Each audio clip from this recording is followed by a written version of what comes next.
I have an incredible episode lined up for you today. I'm joined by the author of the best-selling book, Why Waiting Works. Rob Kowalski is also the host of the Kowalski Analysis podcast.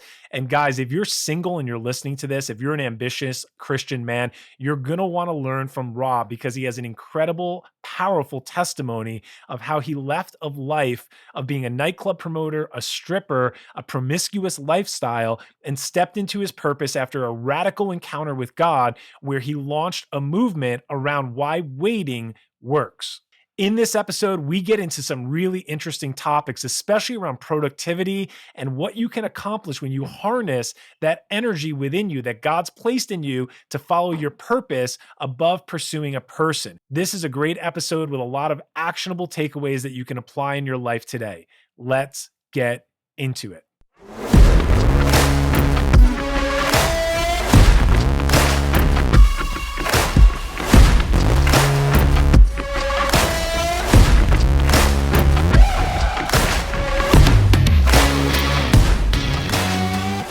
Rob, it's great to have you on the show, man. Been looking forward to this. Welcome, brother.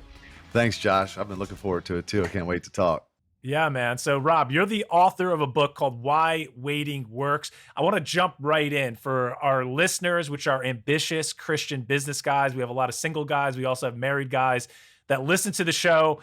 Tell me the concept of why waiting works. You're an author. You wrote this book. This is your message. Can you just give us a little bit about it right up front in the show, and then we're going to unpack this and get into your story? Yeah, absolutely. I believe that Why Waiting Works is the most practical book that's ever been written on the subject of saving sex for marriage. When I started down this journey 22 years ago, I did not understand the concept of waiting. I had a little bit of church experience as a kid, and they used to tell you not to have sex, but they never really told you why. So as I grew up, I didn't listen, and I became very promiscuous. And I feel like they still don't do a great job of explaining a very complicated subject. So that's what I sought out to do. Instead of just saying it's sin or the marriage bed should be not defiled or whatever else they tell you. No, let's break it down for real. For real, how's it going to play out if I wait and if I don't wait, and practically. Yeah. Wow. There's so much there that we got to get into this. This is a critical subject because, I mean, Rob, I don't have to tell you, but we live in a day and age where it's like we're being bombarded by images, by just all sorts of stuff coming at us that's hypersexualizing the culture, young people, kids, even the fight in the political arena to hypersexualize children at a very young age. So this has never been more critical to have this conversation, specifically for the young guys that are listening, guys that are single, even if they're not young, even if they're single right now, because we're trying to move ahead. We're trying to take the territory that God has for us in life. And this can be a major trap. This can be a major obstacle that guys get caught up in and can really sideline them from their purpose. And I know that happened for you a little bit in your life because of your backstory. So tell me more about your backstory and why you were qualified to write this book. I just want our audience to really get to know who you are and the authority that you're approaching this with. Yeah, thanks for asking. So my mom was 14 when she got pregnant with me, and my dad never lived in the same state. So she, raised me with an 8th grade education. We were very poor. I didn't have like a strong male role model ever in the picture until my mom met my stepfather, which I guess I was about 14 or 15 at that point. So I was like just kind of an insecure kid. And I learned how to be a man from watching television and movies. That's no one ever talked to me about sex or I didn't have a strong male role model. And at some point I really just kind of felt like, men are good with girls. If I'm good, if I could pick up girls, and then that's going to validate me. And that wasn't a conscious thing, but I just thought I was girl crazy. And I remember when I was about 15 years old, 14 or 15, I walked into the crappy apartment that me and my mom lived in, and there was a videotape on the coffee table, and I didn't know what it was. So I went over, I grabbed it, and I put it in the VCR. Some people remember what a VCR is. And all of a sudden on the television were like Chippendales or something. It was these male strippers. And I remember the first thought that popped in my head was, that's what I want to be when I grow up. And it wasn't normal, right? Because most kids want to be like a cop or a fireman or an astronaut. I wanted to be a stripper. That was my dream at 14. And not long after that, I lost my virginity. became pretty sexually active, and then when I was 19, I started working for an entertainment agency in Baltimore, started stripping. And then over the next few years, I was working for all the entertainment agencies. I became like their top guy. I was getting, getting more requests than anybody. I was in the phone book and I was having lots of casual sex, couple hundred one night stands. And I got my first relationship I got into was with a girl that I slept with on the first date. We continued having sex and ended up spending 5 years together, but it was not a great relationship. I really kind of felt stuck, I guess, more than anything, but unable to get out of the relationship for whatever reason. And this was before I knew anything about what I know now about soul ties and all that. But uh, I heard relationships take work and all the things that they say, and but I thought maybe that was what they meant. But what I did know was I had never had eyes for only one girl. Even if it was the girl I was in a relationship, I didn't have eyes for only her. I was looking at other women and wondering if I could be happier with them. And I just, reasoned that, maybe I wasn't the kind of guy that could fall in love, or maybe, humans aren't supposed to be monogamous, or you hear a lot of different things. I didn't know.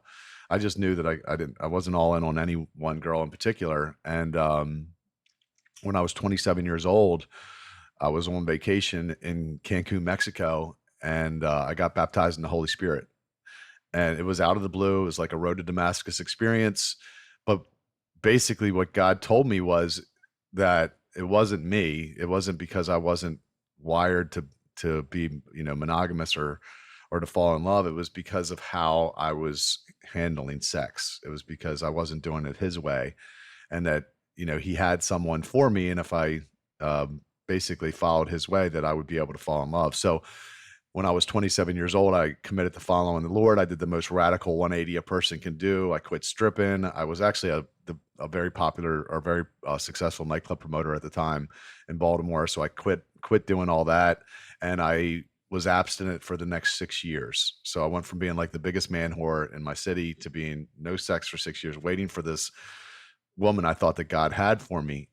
And when I started out down this way of life, I didn't understand the concept of waiting. To me, I thought it was like I thought it was silly. I was like, we're gonna make each other feel good. Why would we wait? And but it was in that 6 years, really for selfish reasons. I did it because I thought if I didn't sin, God would give me, some great woman to fall in love with, because I had been unable to fall in love with anyone. So part of it was selfish reasons why I did it.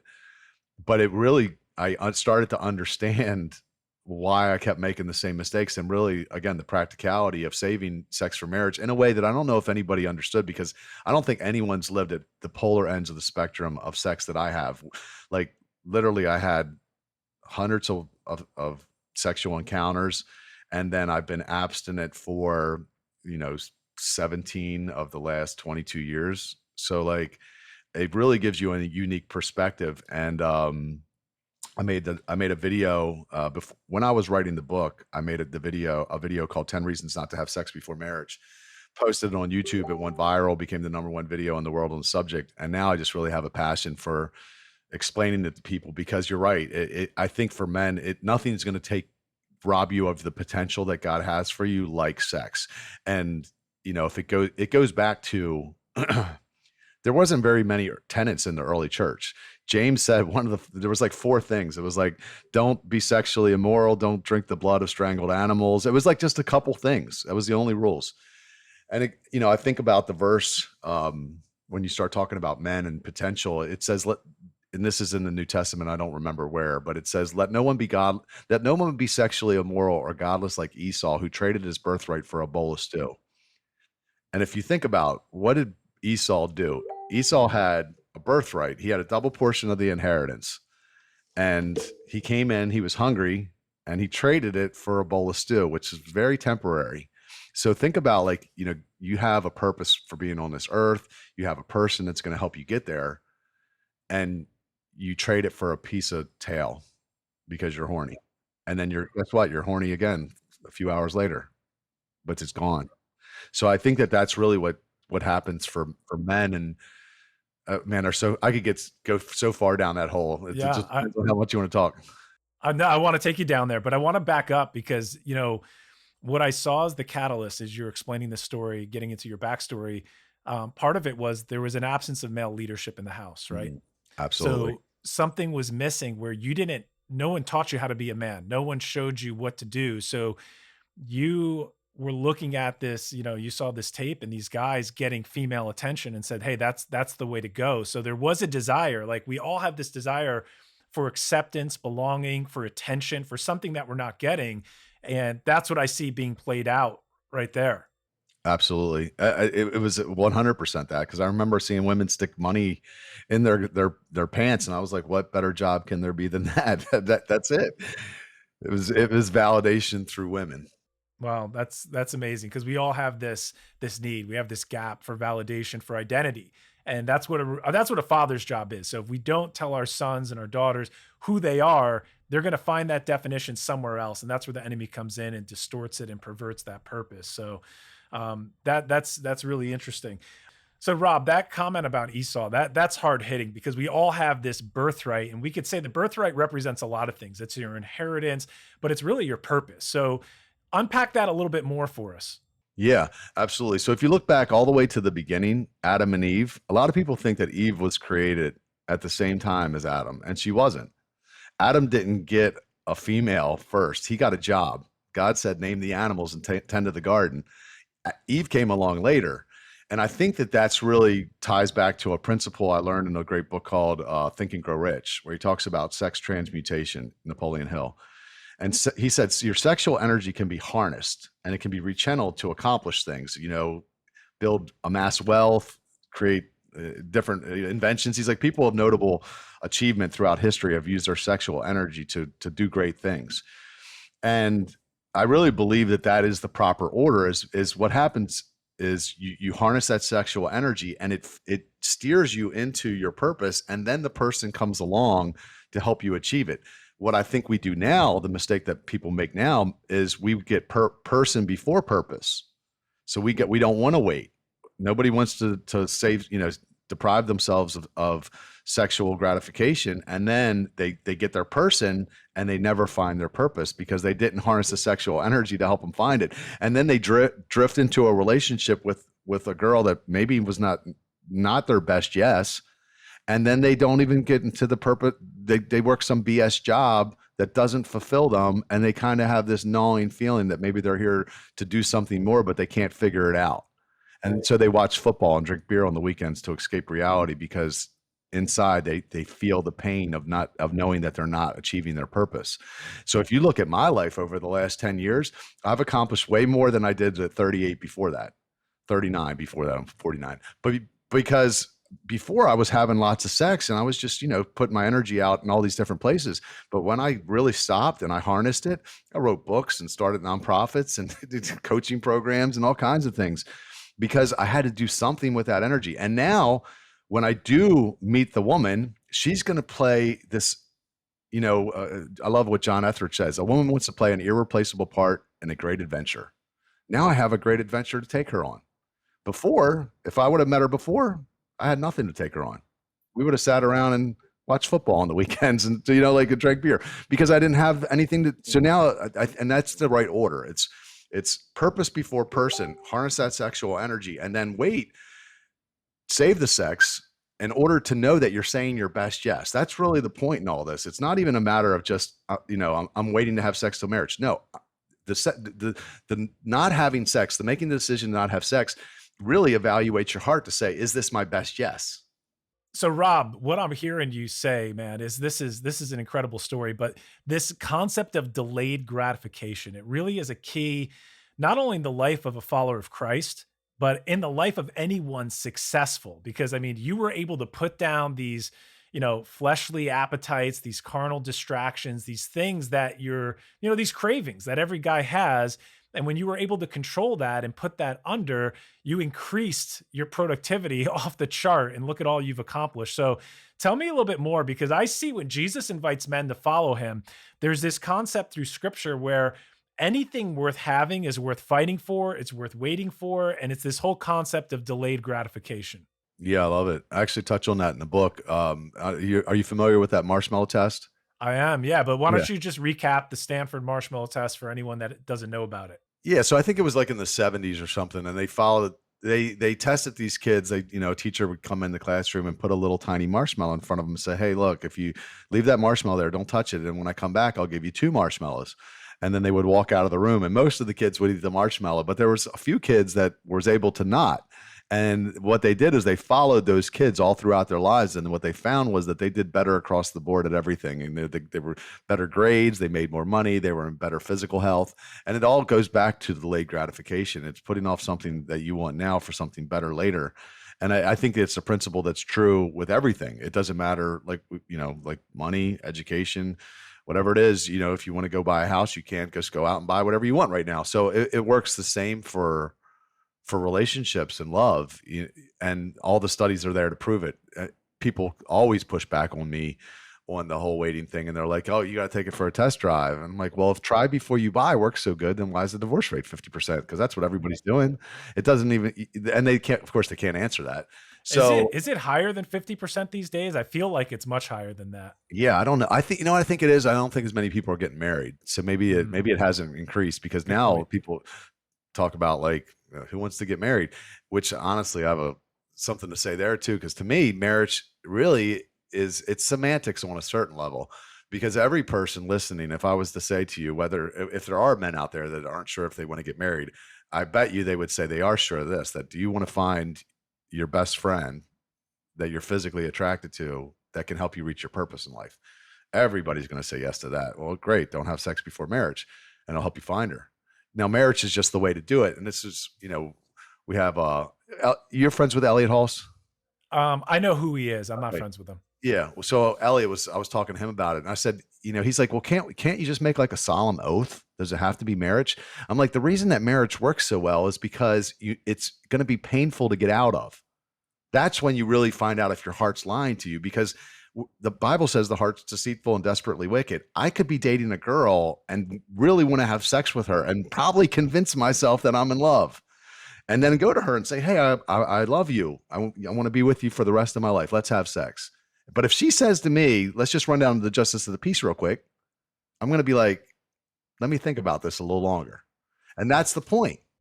Well, I see marriage in scripture as a covenant, right? That there's a commitment behind it. It's not casual. You don't enter into it casually. In Old Testament times and in Bible times, there'd be dowries exchanged, there'd be everything would be arranged and set up, there'd be a big celebration, but there was a massive commitment involved. And whenever God does anything, he does it with a covenant. So to me, I look at the marriage covenant as sacred, it's holy. And if it was casual, it wouldn't be any of those things because it wouldn't cost anything. So then the value wouldn't be there. Exactly. No, it's got to be costly. Right. And I think there's got to be cost to anything you commit to, because if you're going to make this commitment, you have to see the prize. You have to see the finish line of what am I getting at the end of delaying all this gratification. Just like the marshmallow test, they knew what they were going to get, and the reward was going to be that much greater if they could wait. So it's an amazing concept. And we see it all through scripture too, right? Because it's actually one of the fruits of the spirit is self control, being able to delay instant gratification because let's face it, Rob, sin is pleasurable for a season. So there's this instant pleasure that you receive, but it doesn't sustain, it doesn't fulfill. And unfortunately, you experience that. Yeah. Oh, for sure. I love, well, actually, you're one of the only other persons besides myself that I've heard say this, is like talking about Jesus calling his followers disciples, because it's the root word of the word discipline. And he could have called them a lot of things, followers, monks. I mean, I don't know, students. He said disciples. I mean, that's the root of the Christian walk, is discipline. Yeah. Now let me put a bookmark here for a minute. I want to say something about this because we have different streams of Christianity, and there is a stream of Christianity that focuses on outward disciplines, and it can get legalistic. We have another stream of Christianity where they're so focused on anti-rules and anti-legalism that they get weirded out if they hear the word discipline. I don't. I dedicated multiple chapters to this in the standard that Jesus is a man of discipline. His followers are called disciples. That really means a learner. But we see the word discipline all through scripture. And so I just want to make this really practical for me in my life because it's relationship first. But because I have a high priority relationship, I have disciplines I practice because they keep my relationship in order. So it's the same thing with Christianity. I have a discipline not to let my eyes wander and not to just look at anything casually because that's out of respect for my wife. So there's nothing wrong with discipline. It's not legalistic when it's in the proper context of the right relationship.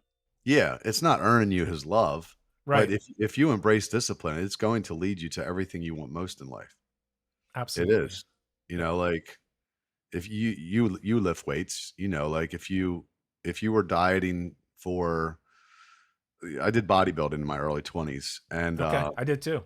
so yeah, so there's a lot of delayed gratification involved there, a lot of discipline, and, you know, really what I think works there too is like when you sign up for a bodybuilding contest, it's the pain associated with the fact that if you get up on stage and you don't look good, you're going to be embarrassed. So that's really what Yeah. it's like. Literally exposed. You will be Right, exposed. exactly. And so you're like, oh my gosh.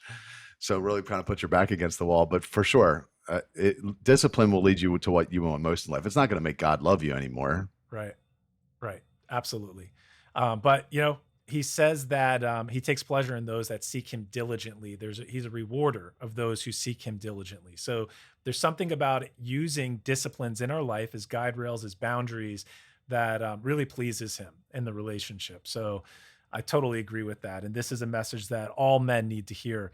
Let's talk about the downside. We talked about, how it can protect our purpose by waiting. But let's dig into, and I'm going to ask you, like during those years, like what was going on with you? Like what was obviously there's this pleasure side that was lighting up, but what about the negative effects? What did you notice? How did that hit you personally, and then just conceptually as well? Yeah. Well, for sure. So I was when I first met the Lord, I was abstinent for 6 years. Okay, I waited for this girl to come along, was trying to find a community of believers that I could, do life with because I didn't really relate to a lot of other Christians. I wasn't raised around it too much. I mean, I had a little exposure as a kid. Um so I was alone a lot. I isolated a lot, 6.5 days a week for the most part. I either worked or kind of was alone. I went to a lot of movies. I assumed that if I didn't sin long enough, God would give me a wife. And and then I backslid because of the I think it was inadvertently. I started giving myself some freedom. I wanted to be around people again. I started going to the bars on the weekends, started drinking too much, fell back into sexual sin, made a bunch of more mistakes in that area, and then I rededicated 10 years ago. What were you gonna Yeah, say? I want to just jump in real quick there because I just want to trace what happened there because that's a big learning for all of us because when you changed your environment and you went back into the places where there is temptation and where, you stumbled in the past, that sets you up for failure, right? It was going back to Oh the old yeah. lifestyle. Yeah, for sure. I mean, I guess I thought I was stronger than I was when I did it, and I had good intentions. I actually led a Bible study in a bar, on Thursday nights. I got back into promoting in 2006. I had been the biggest promoter in the city, became a Christian. 6 years later, I could feel God giving me the green light to go back into promoting. Shocked me. It's like, "Okay, I guess I'm gonna reach people from the inside." So I started promoting again. On Saturday, had the hottest club in town, 800 people coming to the club. Thursdays, I was leading a Bible study. We were in Purpose Driven Life in the club, and anybody that would come to the Bible study, I would let in for free to the club on Saturday nights, and didn't have to wait in line or pay a cover, and it was great. It blew up. I had like 40 people, 50 people coming to the small group, and it was like strippers and drug dealers. And it was awesome for a minute. And because I didn't have good accountability, and that's when I started sinning sexually, and I had the best intentions, but the devil got me. So if you're going to do that, you got to make sure you got to have a team of people. A pastor drew just kind of like an illustration for me once, and he was showed like a river of sin, and these people floating down it. And he said, "Where's the best place to reach people? Is it up high up there on the bank, or is it with 1 foot in the water?" I said, "It's 1 foot in the water." He said, "Yeah, but you got to be careful because it'll pull you in." And he drew all these people connected, like holding on to each other on the bank. And when I look back at what we've been able to do with CityFam, I really feel like that's what we're doing because we are going into the places and pulling people out one by one, but there's strength in numbers. So all that to say is don't try to go alone. Yeah. Wow. Avoid isolation. That's a huge lesson for any of us listening because Rob, as guys, like we think we can do everything, right? Like we think we are strong because we'll get in the moment and we feel like, nah, my commitment, I'm a warrior, I can do whatever I want. And as you've seen, and I'm sure many people listening have seen that once our enemy can isolate us and put us in a different environment, it's tough without accountability and without a group of brothers and people watching your back for you and helping you and speaking and correcting you as well. So that's a powerful illustration there. The word says the spirit is willing, but the flesh is weak, right? So, and it also says flee youthful lust, or that's the only thing we're actually supposed to run from, is because it is such a strong pull. But to answer your question, how did I feel? So before I became a Christian, my relationships were a mess. I mean, it was chaotic at best.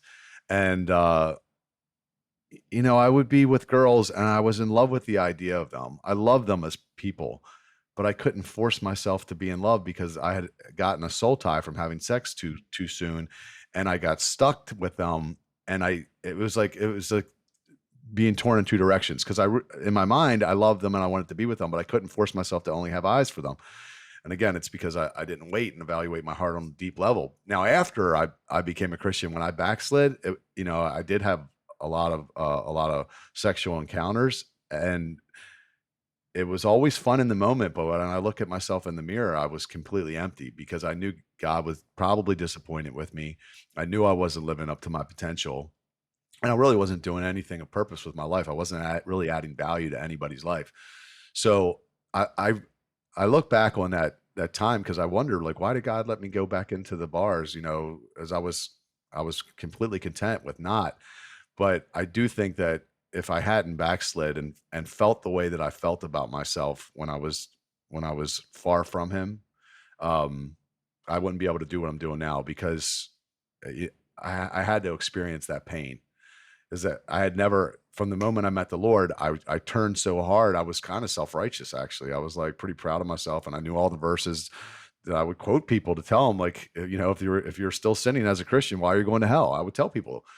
And so I was kind of a jerk. And then after it got me, it really humbled me, but it also enabled me to do what I'm doing now because there's times where I get lonely and I get depressed.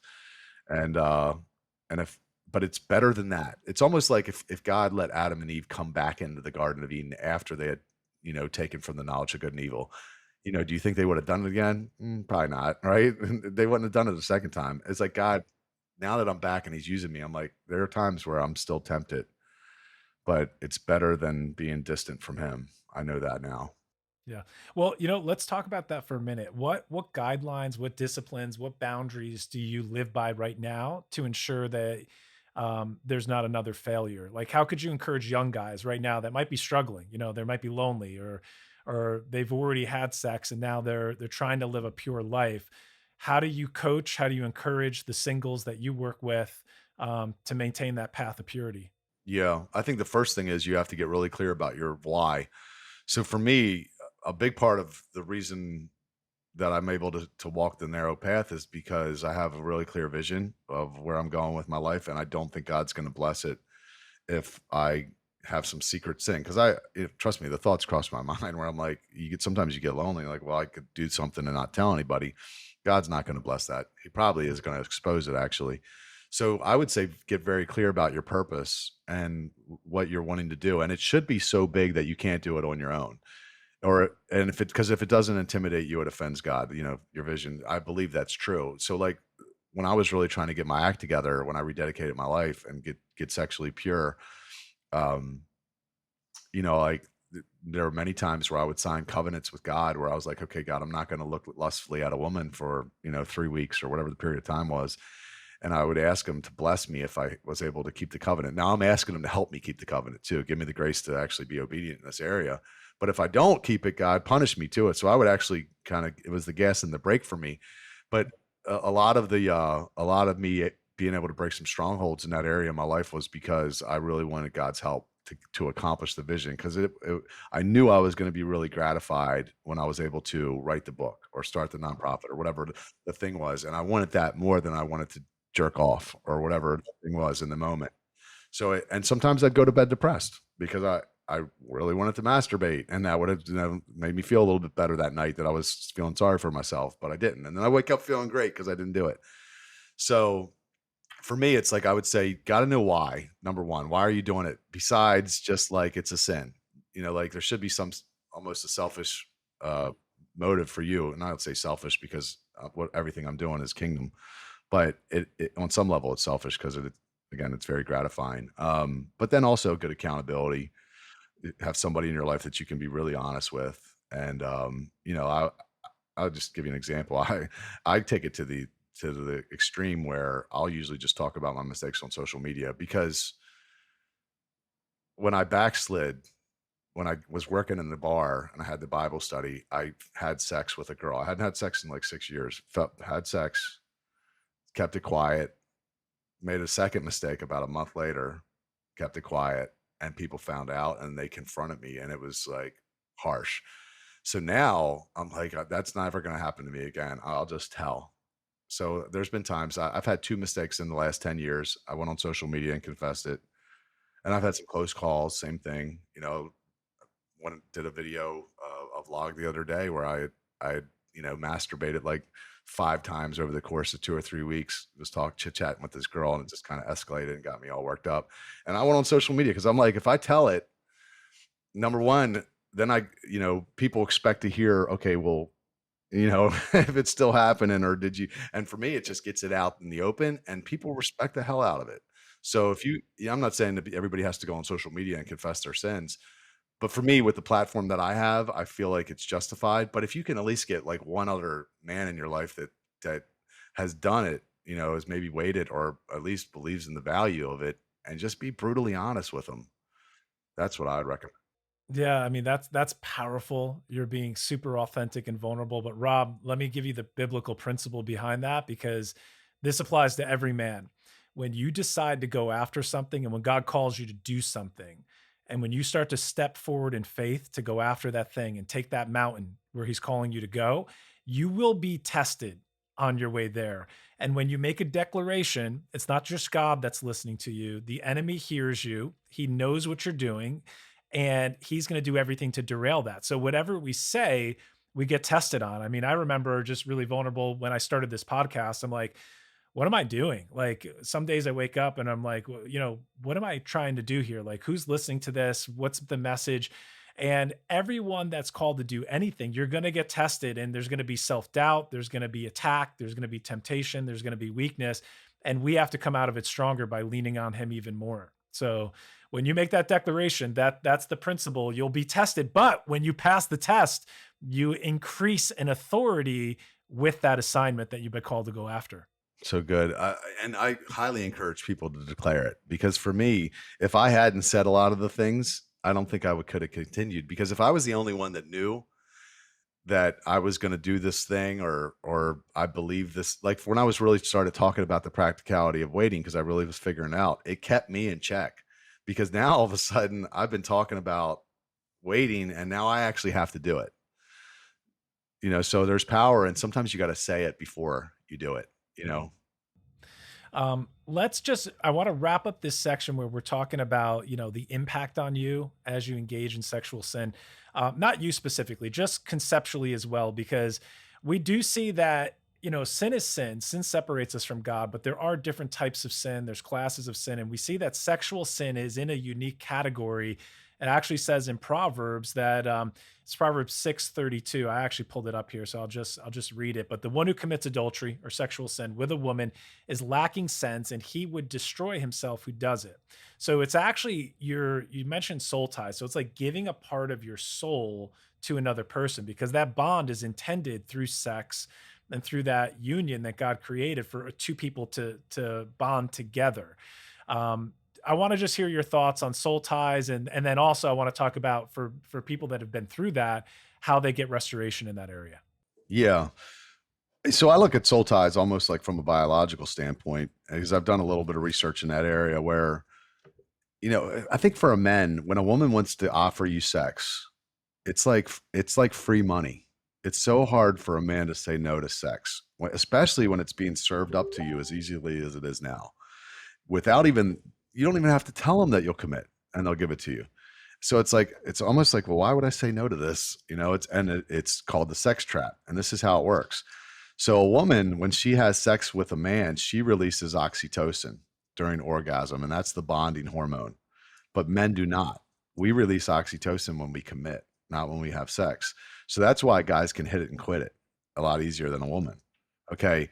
Now, what happens is you're gonna, if you were to make that mistake and take the sex, you're either gonna immediately lose interest, which I did hundreds of times, or sometimes you'll continue to have sex with one of them and you'll drift into the relationship. And why I say drift into it is because like at some point you get to a place where you're like, you've been having sex, dating, whatever you want to call it, for 3 months, and now it's like, all right, you're going to commit, and it's either like you got to let her go off and date and maybe have sex with someone else, or you got to man up and now make her your girlfriend because it's been 3 months and you feel obligated because she's been giving you sex, and then you do it out of obligation because she deserves it. She deserves to be my girlfriend. She's been putting up with so much of my crap.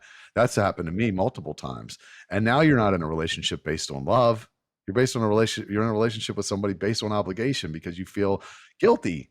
So that's what's called the sex trap. And then this is what happened to me in my first relationship. We were together for 4 years. I cheated multiple times because we weren't connected on a deep level. I couldn't bring myself to tell her I wasn't in love with her because I knew it would crush her. So, but finally, one day I worked up the courage and I said, I'm not sure if I'm in love with you. She started crying. I started crying. And about a month later, she started dating someone else. She left me and started dating someone else. And I dreamt of being single for 4 years. And guess what happened when she started dating somebody else?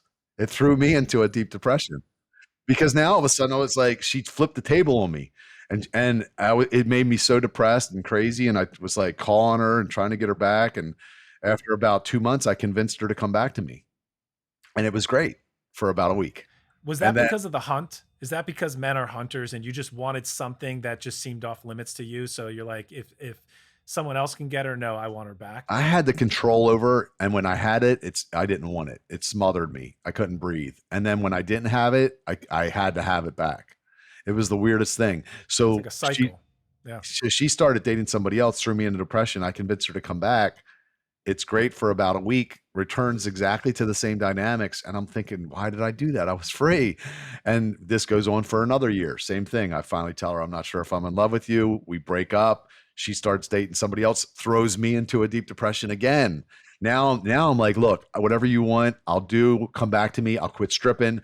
We'll move back in together. I knew I was caught in something, but I had zero control over it. And fortunately, she didn't come back, and she ended up marrying the person that she was dating. But I remember after, I was like, what the heck was that? Like I was caught in something that I had zero control over. And so then my second relationship, now I'm becoming this big nightclub promoter, and I'm like, I'm not going to get into that relationship crap again. I'm just going to play the field. And same thing, second girlfriend, continue having sex, playing the non-committal game for several months. And then got to the point where it was just causing too many problems. And I didn't want somebody else having sex with her. I still wanted to have sex with other women, but I had to make her my girlfriend. And I was like, well, I guess this is what people mean when they say relationships are hard. No, wasn't that. It was because I wasn't asking myself the hard questions on the front end. Over the last 10 years, there's been lots of beautiful women that came across my path through CityFam that I certainly would have had sex with, but I could look at them and go, is she everything that you want? And I would go, no. I didn't have to have sex with them to find that out. I already knew. But one day there's going to be a girl come across my path, and I'm going to look at her, and I'm going to ask myself that question. I'm going to be like, yeah, she is everything I want. I will gladly sign the marriage contract to have sex with her. And that's how I'll know who my wife is. And here's the other thing to add for men that I really feels like is super important. Physical attraction fades. Okay. I've dated really good looking women in my life. And when you're not connected with a woman on a deep level, which takes time to figure out, It takes time for you because everybody's seen people that initially you're like, "Ooh, she's hot, he's hot." And then over 3 weeks go by, and then you start looking at them different, like, "Yeah, not for me. She's good looking, but not for me." Right? Everybody's been there lots of times. So it takes time for you to really break through the surface to see if somebody is right for you and if you have a connection on a deep level without the sex. But what happens, I believe, and I don't know if it was God's trick on us. I kind of frame it that way sometimes because I think what if when you have sex early with someone that you're physically attracted to, and you get that soul tie, what happens is you get stuck with them, but then the physical attraction fades. Because I've dated this girls that were tens, and I just wanted to go to sleep. And everybody's heard the term. I don't know if everybody listening has, but there's a term that says, "Show me the hottest girl in the world, and I'll show you a guy that's tired of sleeping with her." Because of you didn't wait. So it's almost like you're gonna end up having less sex than the person that waited on the front end. And I feel like either way, there's a price to pay. You're either gonna pay the price in the beginning by waiting and finding out if it's the right person, or you're gonna get attached to the wrong person, and you're gonna pay a lot more on in the long run. Because now you're fighting you're with this person, you kinda love them, you have you're in love with the idea of them, but you're still feeling like this strong desire for other people because they're not fulfilling you on this deep level, and you didn't wait, that's why. Yeah. So when it comes to putting yourself back together again after these relationships, or for anyone that's listening that's had casual sex or premarital sex and they're not with that person anymore, they're not the one for them. Um, how did you go about with restoration to get right with God, but also to feel and to break those soul ties and any kind of stuff that's stuck on you from past relationships? Man, I think I need to do more of it, to be honest. I've done a bunch of coaching programs. I did Freedom a couple times, and we're getting ready to launch a Freedom small group. If anybody's out there, you want to join our virtual small group, that's a great curriculum for like living out of the tree of life and has a lot to do with healing and walking in the spirit. So I've done a lot of things like that, but I think I need more. I'm sure I'm still jacked up in probably some areas. I did like Gap and Landmark and things like that. But I can't say I have a great understanding of the whole soul tie thing, like outside of the fact that it always created some unhealthy dynamics in my relationships. Well, you gave us the physiology behind it, which I think is really important to understand that part. Here's my take on it, Rob. I mean, I believe that God, and I love those programs. I don't know all the programs you mentioned, but I think there's some inner healing that happens when people have some trauma and some stuff they've been through, and they want to just make sure they're clean and pure and in a great place before they get married. But ultimately, what I'm really encouraged about by your story, and God restores. We know that He restores. Like even in Psalm 23, David says, "You restore my soul." There's something about restoration that even if we mess up, because He has so much forgiveness for us, that He not only forgives us, but He puts us back together and He brings a restoration and He makes old things new again. So I believe when we invite Him in and when we pray, and obviously there could be some soul, some junk that we got to clean up after. It's the way we walk, but God does that work. He really can clean it up. And I don't know. When I was listening to your story, I'm like, what's incredible? And we could have glossed over this really quick, but I want to bring it up now is when you were in the depth of your sin, when you were living that lifestyle and going through all the stuff that you were going through, you just mentioned it casually, but I think it's a big deal. You were in Mexico and you have an encounter with God Dude, so in the good. middle of your sin, right? Like, let's just highlight this for a minute because it speaks on so many levels, but Mm. it's like the father going after, leaving 99 to go after the one. Like, I want Rob. I have a purpose for Rob. I'm going to get him. It's the story of the prodigal. It's the story of, just God's love for us that He gets us and pulls us out, even when you're living in total darkness and your actions are totally disobedient and offensive and sinful, that He still loves you and His love knows no boundaries in that situation.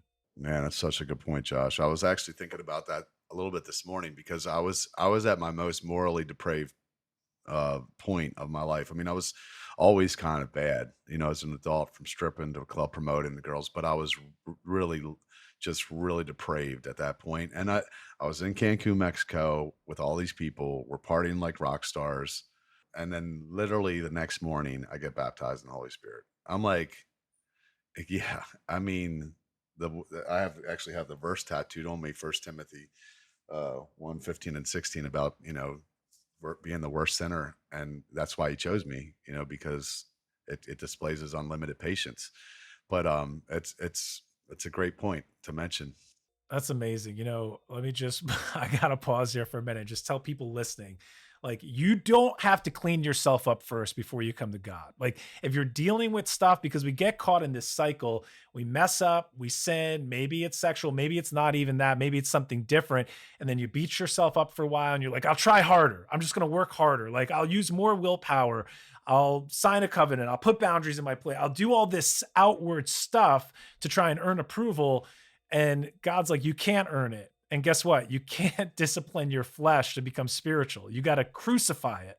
That's the way it happens. So I love the story, and I just want the lesson and the take home to be that, guys, stop trying to do self improvement when there's sin. You just repent, and He makes you right, and He restores you. Um, let's talk about this. I looked at your page for the book, and I'm going to drop it in the link. So anyone that wants to get Rob's book, Why Waiting Works, and all the bonuses, we'll drop that below so you can get it. And some of the things you have there, I want to get your thoughts on the one. You talk about, you have a concept in there about, what is that concept, and what are your thoughts on people that say, hey, there's one for you? I don't know if I believe if there's one or multiple ones. I'm not sure, in all honesty. I don't think that there's if there are multiple ones, I wouldn't say there's a large percentage of the population. So like let's say it's, I don't know, 1% of the opposite sex out there you could be happy with. Okay. But I kind of like look at it as this: is if you don't wait, then your chance of finding that 1% even, or that one, if that's even greater, that's even far less likely, is going to be diminished if you're not waiting, because you get hemmed up with women along the way, because of the sex. So yeah, I don't know. I felt like God told me that there was a specific person for me, and I never, he never brought her along, and here I am still, single at 49 years old. But I am believing that, I'm believing there's going to be a payoff in that department. There's already been huge payoffs and me following this path and the things I've been able to accomplish. But I'm hoping that the woman is going to be the icing on the cake. Mm, yeah, I believe so. This is the way I've heard explained, the will of God. This is one of the best ways to explain it. Sometimes we can get caught up in the one, and that can really spin us out of control. Did I miss the one? Was it that one? Because God knows the end from the beginning, so He knows who you're going to be with. And I look at it this way, and this is the best analogy I've ever heard. So I'll share this with people, and it may not even be about the one. It might just be about the will of God in my life. Like, so I think God made our personalities, and He's really interested in what we like. I think He likes, like, He wants you, Rob, to have a perfect, like, have a favorite color. I don't think He wants to tell you what your favorite color is. So I do think there's an element of choice in who we choose, and who we want to be with, and what features are attractive to us, and personality traits, and all those things. So here's the analogy, is that the will of God is like a parking lot. Now, a parking lot has boundaries. Don't go outside and park off the parking lot.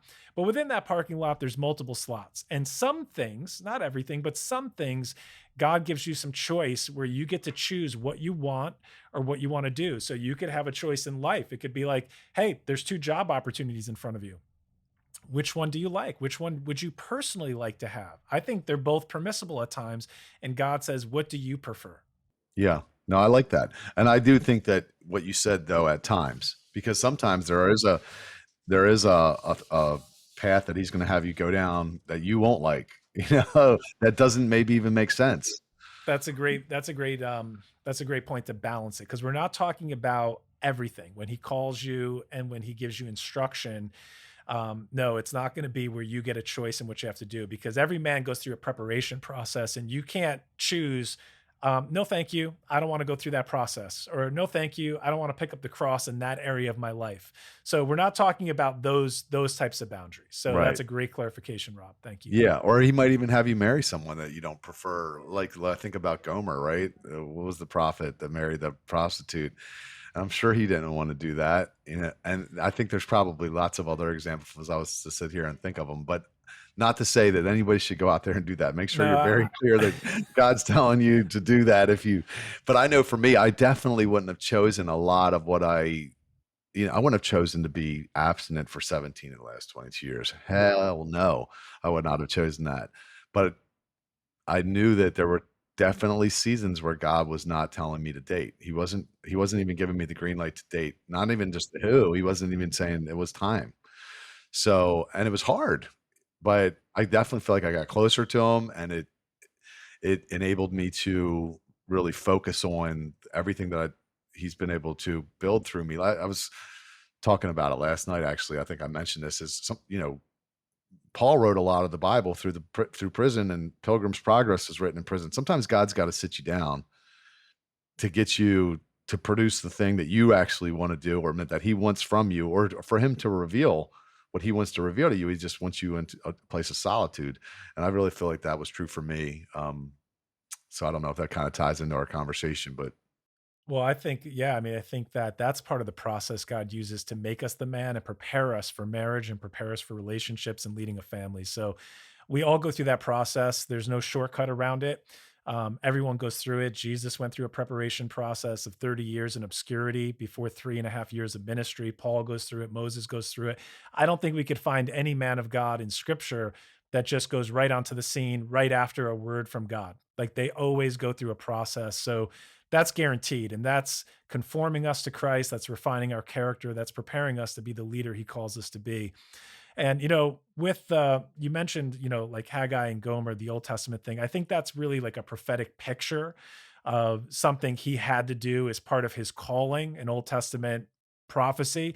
But yeah, I see the concept there. And the point is that we are going to no doubt be called to do difficult things and undergo discipline because that's the mark of a son. And we're really sons. So, I have sons and, discipline is part of the package to make them who they're called to be. And it's not discipline because I enjoy, sitting them down and having tough conversations. It's discipline because I see the potential and I want to form them so they can reach their full potential.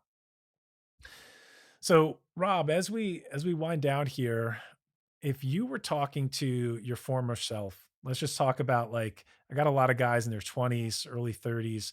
Um, they have a dream. They know they're called to do something. They feel this call for greatness. They're walking with the Lord. They want to accomplish everything they can, but at the same time, the struggle's real. The struggle's real, right? We got human physiology, our biology working against us. We got the world and its systems. We got distractions. We got all the stuff that's around us, which are basically just traps being set that the enemy wants us to stumble into. What's the advice that you give to that young man or your younger self that is trying to maintain purity, has his eyes on doing something bigger, but still finds himself at this place of like restlessness and struggle and trying to figure out how do I navigate through all this stuff? yeah, it's a good question. I mean, I definitely has to tie back to the vision for me. Uh, getting clear and then keeping in front of you all the time. The definition of failure is trading what you want most for what you want right now. So get really clear about what do you want most, and then keep it in front of you all the time. I listen to my vision statement every day on my drive into work. So it does keep it right in front of me. But looking back, like I'm going to be 50 years old later this year. Never had kids, never been in love. Like I there's some regret there for sure. So if I was a young guy listening, I would be like, man, you know, it'd be very attractive to go out and marry young. If I could go back, 25, 30 years, man, I would do it all different. I would marry and have kids. So I would make that the goal. Unfortunately, that wasn't my goal. It was never my goal growing up. I wanted to be a playboy. And it was because of that lack of a father in the home, I think. I never saw a loving relationship modeled for me. So if you're in that place where maybe you didn't have a father in the home, realize that that is what you should be striving for. That should be your ideal. And if it already is your ideal, then I would just encourage you. The way to find that person is to wait. You got to do what if you want what everybody else has, you can do what everybody else does, and that's a 50% divorce rate. But if you want something that other people don't have, you got to do what they won't do, and that is wait. And that is be a real man, like a Tim Tebow, you know, who I just have so much respect for. Guy could have done. He could have had sex with any woman he wanted, and he didn't do it. He didn't buy into the lies. So I would say, be a real man. And women, I tell you what, they respect the heck out of it. Like when you come along and you're like, nope, I don't, they're just like, you're a man amongst men. Like then nobody there, you stand out. So I would encourage anybody, if you're having questions about it, it's the right way to go. Be bold, and stand your ground and just keep that vision in front of you and set up good boundaries. Make sure you have really good boundaries because again, it's just so easy to fall into it inadvertently, and then have good accountability. Rob, it's such solid advice. It's so amazing. Hey, you said something I got to dig into. Tell me about your vision statement and what's your practice with that? Like, did you record it on audio and it's something you keep in front of you all the time? Yeah, so first met with a life coach about 11 years ago. It was right after I rededicated my life. My pastor's wife was a life coach, and I remember driving to the meeting, and I thought, "What is a life coach? This is gonna be a waste of time." I thought that, and she asked me, she had the whole wheel of life. She asked me the 8 different priority areas of my life. She asked me questions in each area. I answered them, and then the next time I met with her, she said, "Close your eyes, lean back and close your eyes." I closed my eyes, and she read it, that what she had wrote based on my answers. And it was the most perfect life that I'd ever heard because it was based off of what I wanted. Basically written it. And at the end of it, I opened my eyes and I said, if I could have that life, if there was even a chance I could have that life, I would do anything. And she said, well, you can do it. You can have it. You just got to make some changes. And that was really what set me off because now I had a destination. Once I knew where I was going, I was like, now I had something worth going through the pain for, like, because there was pain to change. So, and it's evolved over time, but my vision is, like I want to, I want to lead a lot of people to Jesus because I believe he's coming back soon. And I want to, have city fams in all these different cities because I do think that it's almost like a rescue party. Like we go into the places and we're disguised as just a party. Like we look like we're just having fun, but it's very strategic. So I want to, start this movement and hopefully lead a big revival and you know, uh, get to heaven and just see a lot of people that are there because of some of the stuff that I had, something that I had to do with. And that for me is very gratifying. Like is bringing people to the Lord because what he did in my life, I know where I was, and nobody could have done that. No human being could have done what he did for me. He told me the right things at exactly the points in my life that I needed to hear them in order to get me to do the things to get to this point that I'm at. And I'm like, so he is the surgeon, and I want to just bring a lot of people to him. However, you know, how, I know I have a way of doing it because I used to be a club promoter, but everybody's got a different way, right? Like you're doing it through the podcast. Somebody else could be whatever profession. God could use it. If he could use a nightclub promoter to bring people to himself, he can use anything. So that's my vision. It's awesome, man. Um, Rob, we're gonna drop links below, but tell us how tell the listeners how people can connect with you. Awesome. Thank you. So first thing I would say, if you want to pick up a copy of the book, you can get a free copy. You just pay for shipping and handling at whywaitingworks.com. And there's a study guide and some other bonuses that come along with it. If you'd like to connect with the Waiting Works community, so like if you're doing this and you just want to connect with some like-minded people, we have a Facebook group of about 4,000. It's called the Waiting Works community. And if you go to reallovewaits.com, it'll take you directly there. CityFam is the nonprofit I started designed to help connect people that want to do life together. I would join the Facebook group for that. You could go to friendswithbetterbenefits.com. It'll take you directly to the Facebook group. And then me personally, Rob B. Kowalski is pretty much my username across all the channels. Awesome. Rob, this was great. Thank you for jumping on this episode. We learned so much. It was awesome to hear your story. There's so much power in your testimony. Guys that were listening, I know you got something out of this. And until the next episode, let's raise the standard.